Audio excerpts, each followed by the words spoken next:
Bonjour, alors une petite vidéo pour parler travaux accro, voilà, travaux acrobatiques on va dire. Comprendre un petit peu le pourquoi du comment, ça permet de choisir ce qu'on va mettre en œuvre. Voilà. Donc déjà le but c'est de ne pas avoir d'accident. Ok, voilà, on va au travail, c'est pas c'est pour gagner de l'argent, se payer sa vie, ses loisirs, que sais-je, voilà. Loisir, ça veut dire ce qu'on a choisi. Hein, voilà. Après, si on a choisi son travail, c'est encore mieux. Du coup, on est au travail à loisir. Voilà.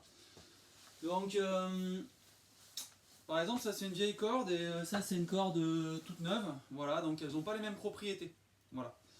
Donc, par exemple, ça c'est une corde qui est très très fluide, qui est très souple. La gaine, ça glisse énormément. La gaine est fragile au début, donc on va mettre des protège-cordes. Ça c'est une corde qui est plus vieille. En fait, le polymère a cristallisé en surface, à force que le descender, les frottements, ça fait de la chaleur. Et en fait, c'est un peu comme du sucre en poudre et du caramel. Voilà, donc ça, c'est plus solide, on va dire, que ça au frottement. Donc là-dessus, bah, des fois, ça tranche le béton, quoi. Voilà, faut un moment, faut connaître un petit peu la physique. Hein, la physique, c'est quoi? C'est la réalité des choses, c'est tout. Voilà. Donc par exemple, cette corde-là, elle va moins glisser. Ok, donc par exemple, quand on bossait au D09, bah, faire une clé au D09 sur une corde comme ça sert à rien. Déjà, on descendait même pas en S, on bossait en 0. Hein, voilà. Donc voilà, pour ceux qui ont connu le D09, faire une clé au rig là-dessus, ça n'a aucun sens. Hein, voilà, ça ne glisse pas. Voilà. Sur une corde comme ça, ouais, ça glisse. Puis un rig, ça dépend s'il est usé, s'il est neuf. Hein, voilà, ainsi de suite. Bon. Un rig ou autre descendeur. Hein. J'utilise les termes génériques, enfin Petzl parce que ouais, voilà, je connais bien Petzl, mais ça marche aussi pour tous les autres descendeurs. Hein, voilà. Donc on va utiliser par exemple pour des chantiers bah, voilà, où il y a des frottements, bah, on va utiliser deux cordes. Le principe, encore une fois, c'est qu'on a deux systèmes parce qu'il y a un système qui peut venir à faillir. Par exemple en spéléo ou en escalade, on a une corde, en alpinisme on va avoir une corde, et on fait super gaffe, on est super concentré, on fait une seule chose à la fois. En travaux accro, on a deux systèmes parce que bah, on est concentré sur d'autres choses. Donc on a besoin vraiment d'avoir l'esprit libre et on a un système en sécurité. Voilà. Donc on a le système de progression et le système d'arrêt des chutes, en fait. Voilà. Alors la priorité, bien sûr, c'est le système d'arrêt des chutes. Hein, voilà. Donc comprendre que, par exemple, bon, ça c'est ma vieille corde, hein, ok. Ça c'est une tonche, hein, voilà. Donc, bah, soit on coupe la corde, c'est simple, il y a une tonche, on coupe la corde, voilà, et après on va faire des nœuds de rabout, soit on la met au rebut, hein, intégralement, mais à un moment, voilà, on va pas la garder, quoi, on va pas garder la tonche sur un chantier, hein, au bout d'un moment on coupe les cordes, voilà, on fait pas des nœuds avec des nœuds avec des boucles, il y a un moment il y en a un qui se vache dedans, voilà, corde, on coupe, voilà. C'est la philosophie un petit peu à avoir, quoi, voilà. Pareil, on fait pas un nœud, on en vient à dire ouais les nœuds, où est-ce qu'ils sont bons, où est-ce qu'on peut se longer, où est-ce qu'on peut pas se longer. Moi quand sur un chantier, quand je vois un nœud comme ça,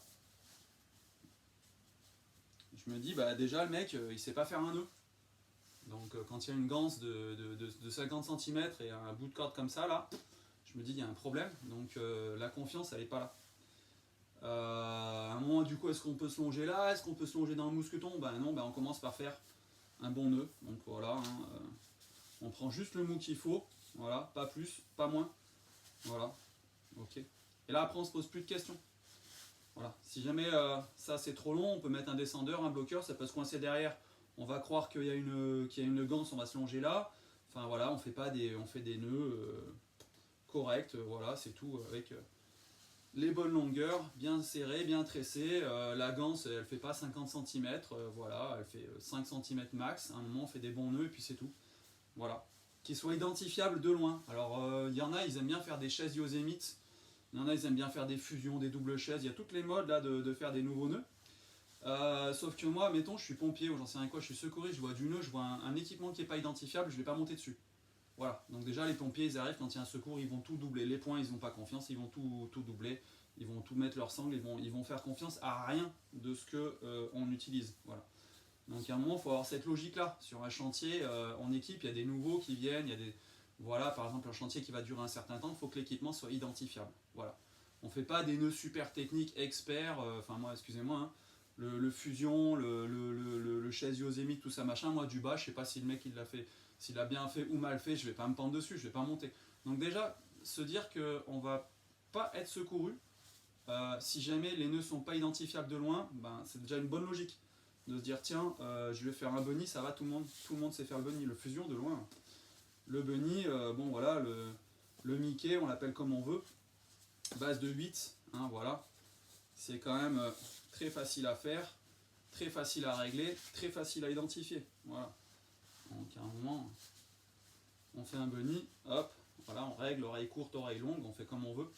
Voilà, et ça de loin, ça se reconnaît quand même assez bien, quoi. Voilà, un bunny du bas, c'est quand même plus facile à identifier qu'un fusion. Voilà. Donc la philosophie un peu c'est avoir à ça, c'est quel équipement je vais faire. Je vais faire un équipement propre, lisible, pour que même un débutant puisse se dire c'est bon, là-dessus je peux m'accrocher. Qu'il soit pas en stress, tiens, voilà, dès qu'on commence à faire des équipements très complexes, hein, ce qui est simple et sûr. 3 mousquetons en chaîne, chaîne de mousquetons non, une longe, voilà, une sangle.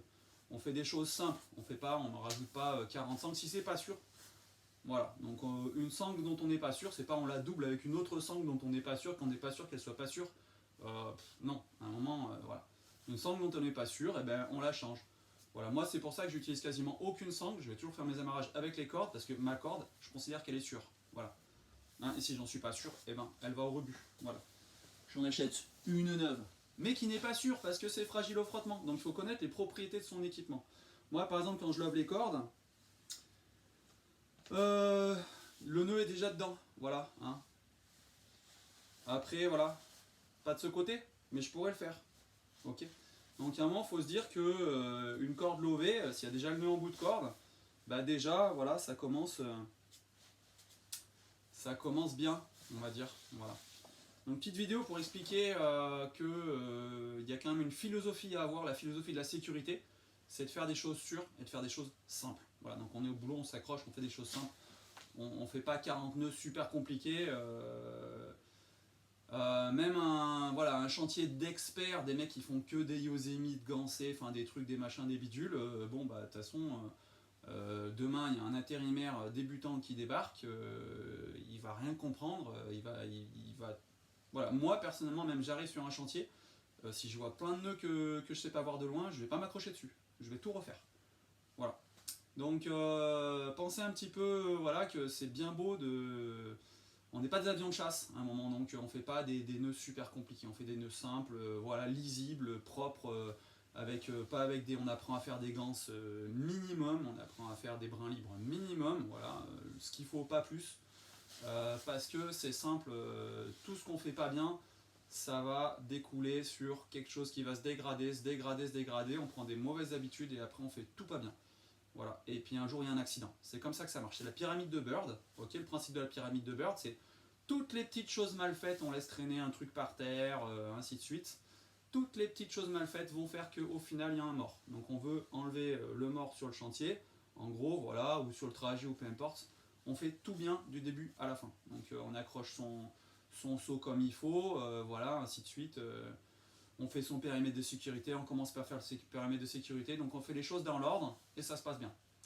Et après il y a quelque chose d'essentiel, c'est quand on travaille en équipe, il faut coopérer, il faut bien s'entendre. Si jamais il y a de la dispute sur les chantiers, si jamais on ne s'entend pas avec les collègues, ça ne peut pas bien marcher. Si on n'est pas d'accord, si on n'est pas capable de discuter sans s'énerver, du pourquoi, du comment, voilà. Et ça passe quand même, la base, c'est la discussion et les sciences physiques, c'est-à-dire connaître la réalité du pourquoi, du comment. Hein, voilà, du plastique, c'est pas du verre. Une corde statique, ça a beau être, comment dire, du plastique, ça a des propriétés qui sont quand même plus comme du verre, c'est-à-dire que c'est cassant, au choc. Voilà. Contrairement à une corde dynamique, une corde d'escalade par exemple, qui est plus élastique. Donc voilà, tout ça c'est des mathématiques. C'est simple, c'est que l'accélération, c'est la dérivée de la vitesse par le temps. Si on divise par le temps, si jamais il y a 0 temps, l'accélération est infinie.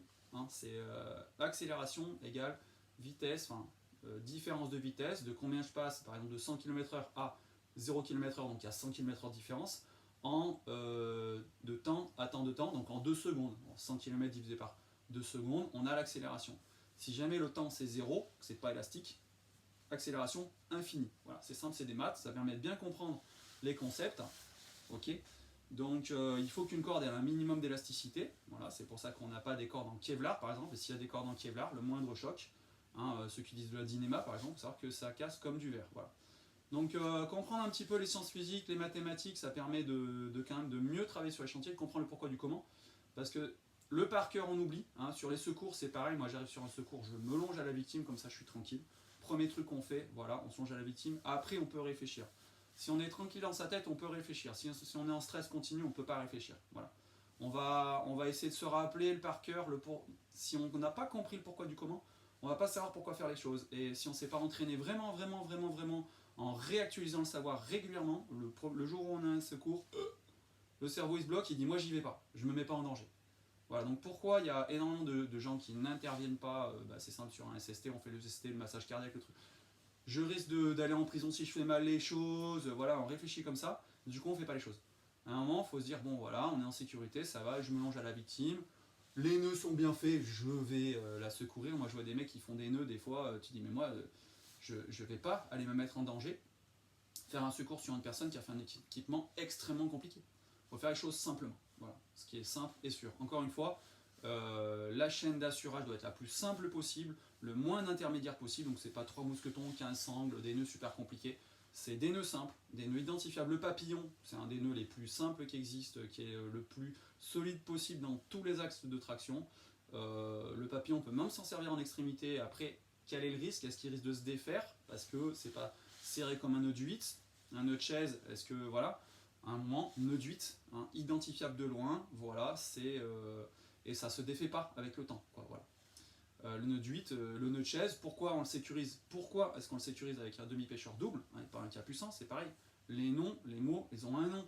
Si jamais je demande de faire un demi-pêcheur double et que le mec il me fait un capucin ou vice-versa, c'est pas le même nœud. Donc à un moment, il faut se former sur les noms, on utilise les mêmes noms. Un marteau, c'est pas un tournevis. Voilà, c'est pareil. Donc à un moment, il faut savoir que les choses elles ont un nom, c'est pas pour rien. Voilà. Si jamais on demande un nœud de 8, on fait pas un. Voilà, il faut que les choses soient faites correctement. Voilà.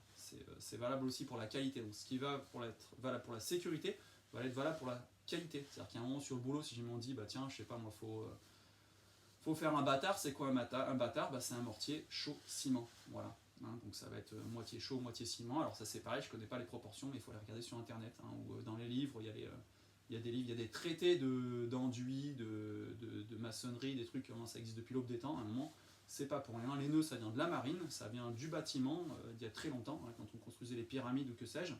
Et à un moment, c'est pareil, on utilise les mathématiques et les sciences physiques pour faire les choses.